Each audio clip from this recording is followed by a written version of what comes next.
Bien, bonjour, bienvenue pour, pour ce rendez-vous des acteurs de l'habitat avec une série qui va se dérouler à la fois ce matin et cet après-midi de plusieurs pitchs. Donc moi je me présente, Christian Rosier de la société Urban Practice. Nous on est à Emo, dans le Smart Building, dans la Smart City. On fait du conseil sur le numérique dans le bâtiment au sens large. Voilà. Et donc, ce qui m'amène à être ici, c'est effectivement que l'ensemble des acteurs que vous allez voir, qui vont présenter leurs solutions, sont des acteurs qui, en définitive, utilisent le digital, le numérique dans l'implémentation de leurs solutions. Alors, juste un petit propos, et puis après, j'en laisse les gens gentiment la parole.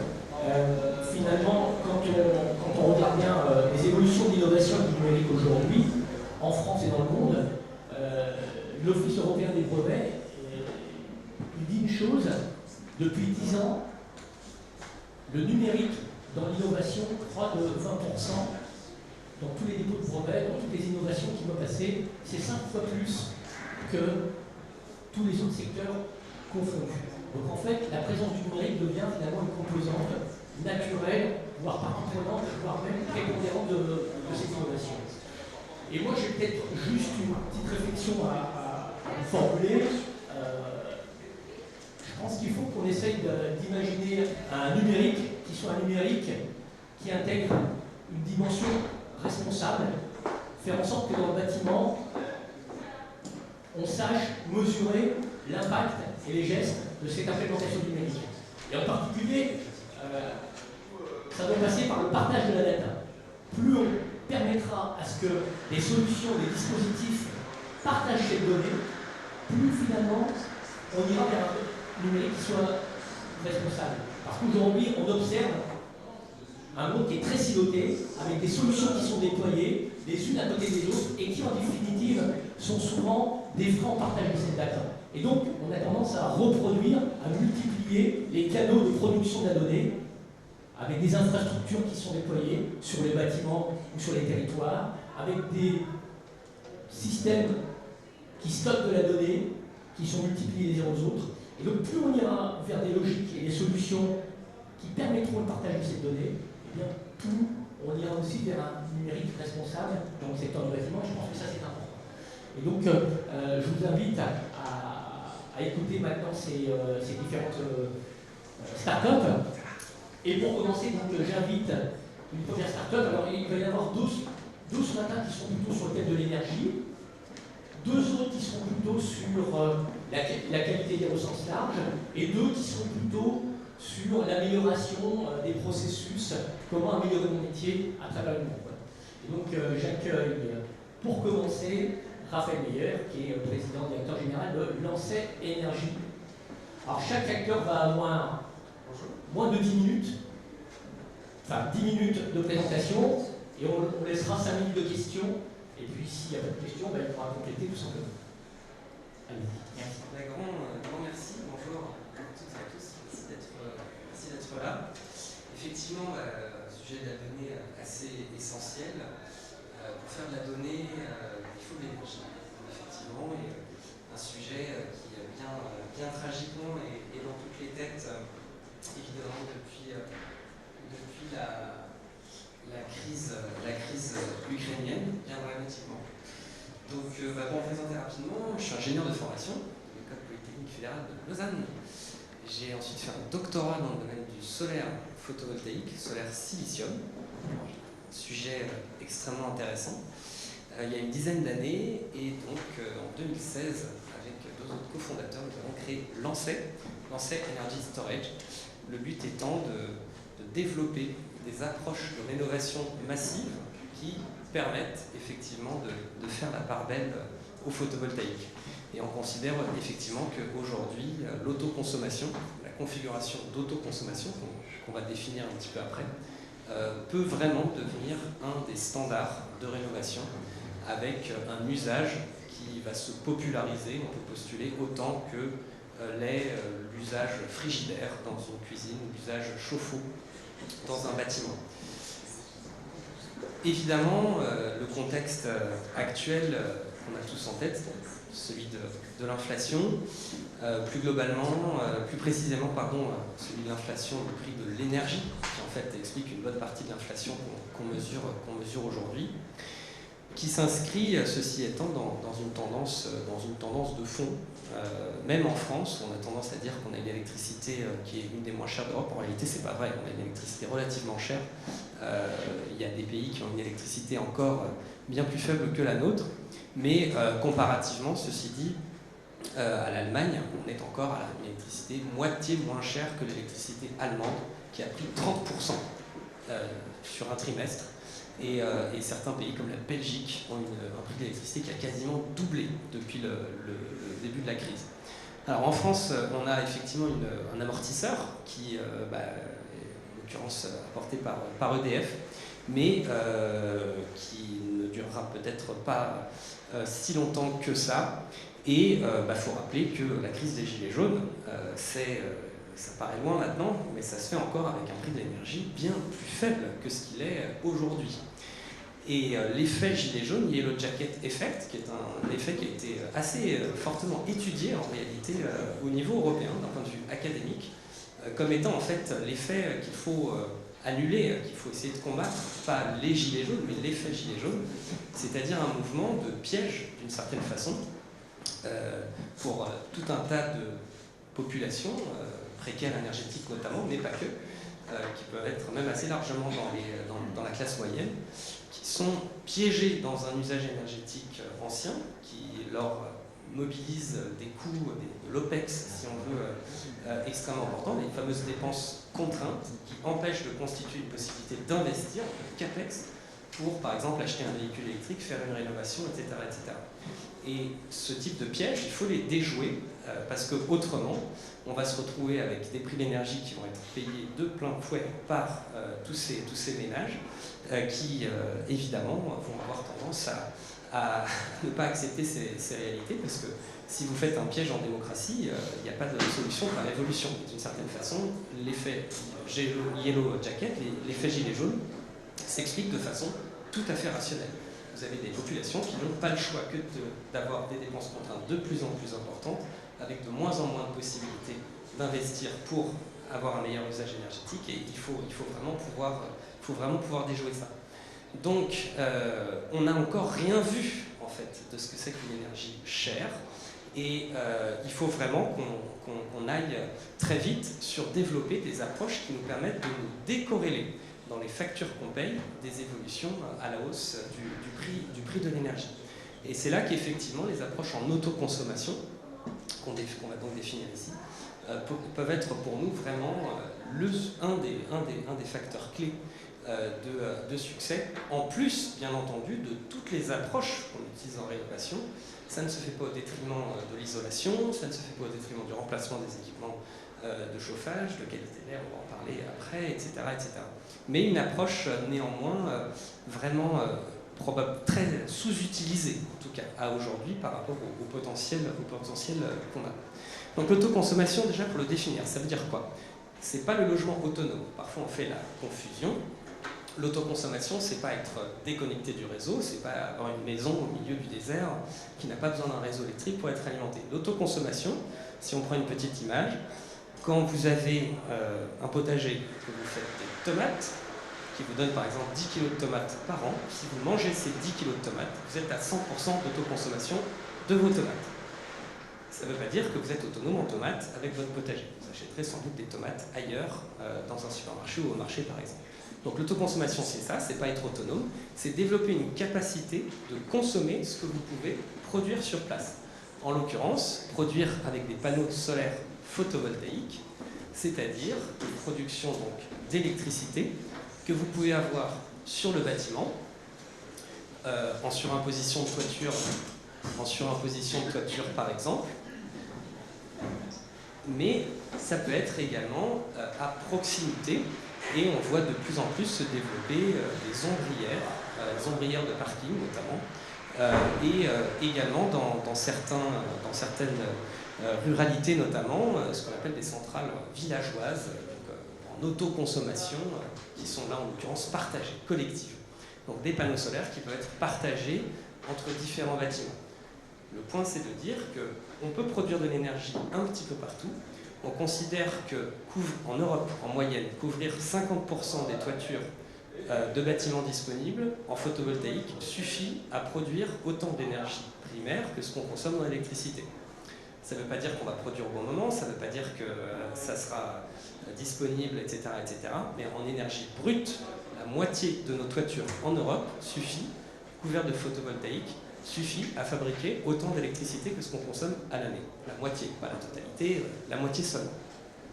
Donc c'est vraiment des ordres de grandeur qu'il faut garder et des leviers qui sont très puissants, y compris d'un point de vue pédagogique. Ce que moi j'aime, ce qui m'a toujours fasciné dans le solaire, notamment solaire silicium. Le silicium, c'est le deuxième élément le plus abondant de la côte terrestre. Le sable, c'est l'oxyde de silicium. Vous en avez absolument partout. Il n'y a pas de sujet de matière première.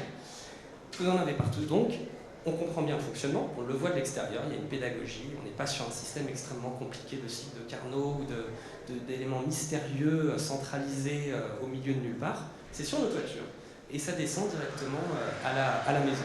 Ce qui explique donc qu'on a à 2022 aujourd'hui 1 million d'installations en France. On n'avait quasiment aucune avant le décret de 2017 qui a créé un cadre pour l'autoconsommation.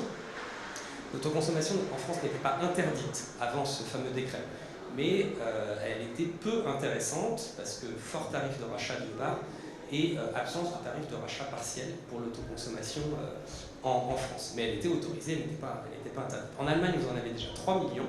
C'est le marché le plus avancé d'Europe sur ce sujet. Ça s'explique notamment par le fait que l'électricité allemande est beaucoup plus chère, donc la rentabilité de fabriquer de l'électricité sur place plutôt que de l'acheter sur le réseau est d'autant plus forte.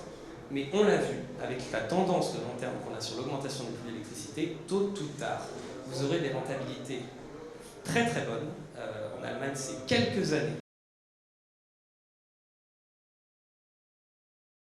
Rentabiliser un panneau solaire sur un toit. En France, on est plutôt à une dizaine, douzaine d'années.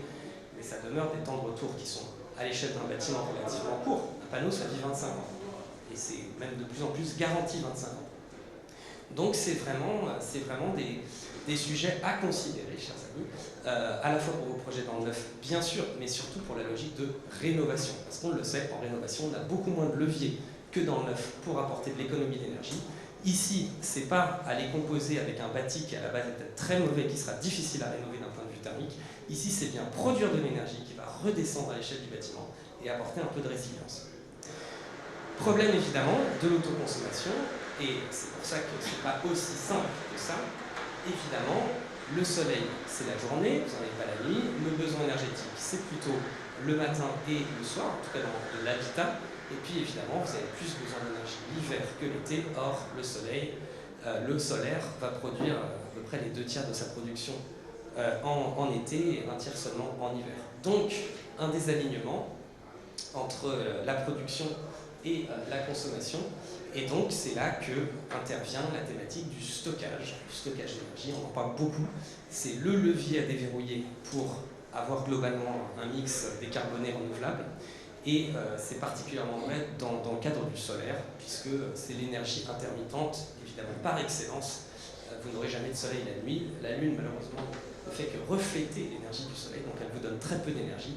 Il n'y aura jamais de production photovoltaïque la nuit, ça c'est pas possible. Donc sur un cycle journalier, vous avez besoin d'avoir une capacité de stockage à disposition. Et évidemment, c'est là qu'on va pouvoir intervenir. Donc, 2 leviers pour nous pour essayer d'amener cette configuration d'autoconsommation à une maturité et un seuil de développement important. La dimension de sobriété énergétique, il ne faut pas l'oublier, c'est pas parce qu'on fabrique plus d'énergie ou qu'on fabrique de l'énergie sur place qu'il faut faire n'importe quoi.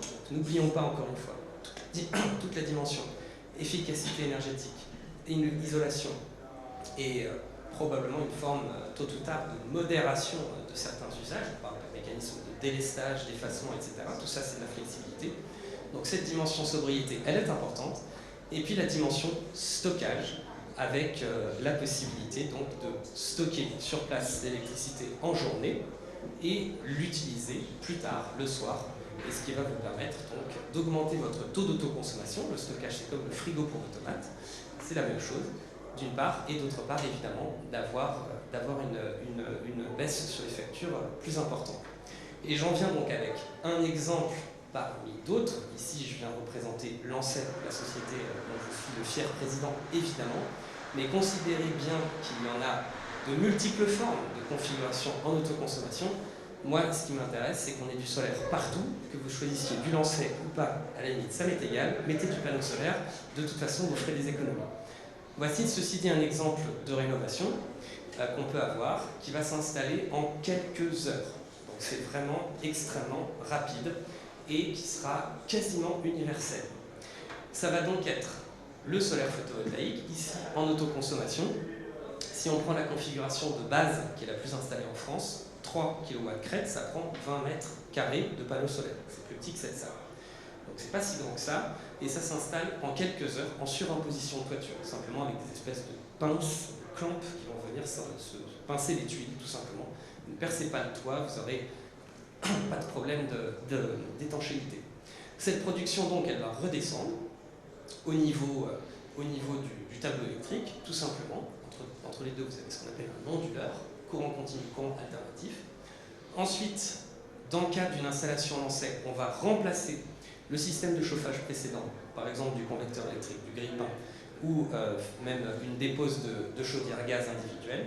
On va venir installer un certain nombre d'appareils de chauffage électrique, notamment notre produit phare, qui est un système de chauffage électrique qui embarque des batteries, les fameuses batteries, la fameuse capacité de stockage, et qui va donc être chargé lorsqu'on a du surplus photovoltaïque en journée, et le soir, lorsqu'on n'a plus de production photovoltaïque, on va réinjecter l'électricité dans le logement. Ça peut être utilisé pour le chauffage, ça peut être utilisé pour tout type d'usage domestique. Et la fameuse donnée dont vous parliez, la difficulté d'avoir une donnée universelle et interopérable, on pense avoir trouvé une bonne option en utilisant la donnée du Linky, tout simplement. Le Linky est un produit extraordinaire, dont je pourrais vous parler presque autant du solaire photovoltaïque, en ce qu'il définit précisément une donnée universelle de consommation, d'injection, c'est-à-dire si vous produisez plus que ce que le logement consomme, vous injectez dans le réseau.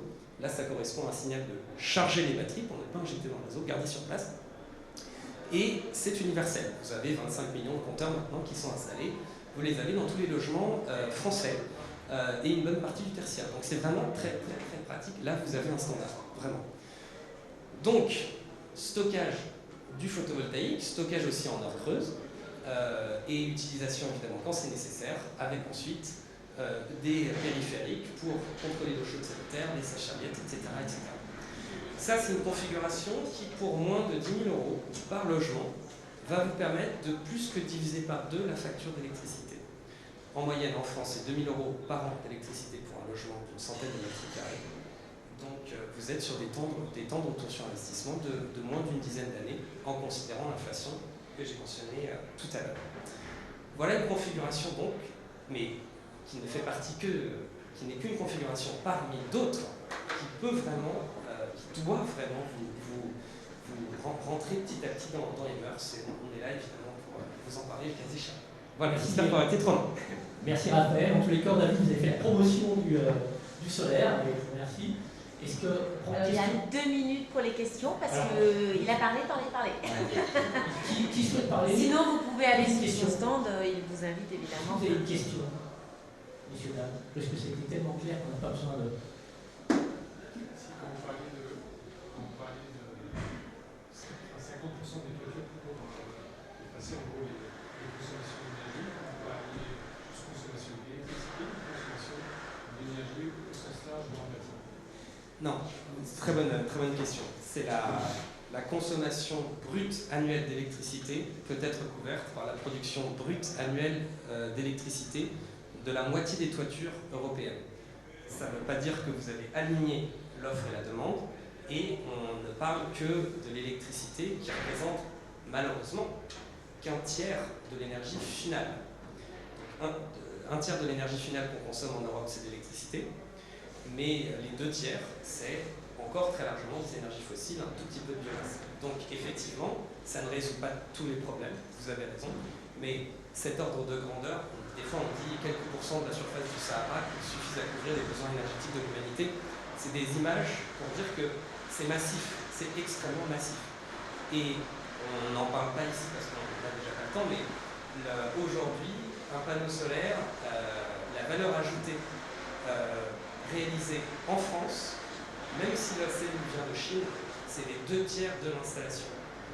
Le module en lui-même coûte 1/3, l'installation coûte 1/3, et toute la fixation, tous les éléments annexes, qui souvent sont fabriqués en Europe, représentent également 1/3. Donc on dit le solaire c'est des produits, c'est du déficit pour la Chine, pour 1/3 seulement. Les 2/3 c'est de la valeur ajoutée européenne. Merci. Écoutez, on peut applaudir.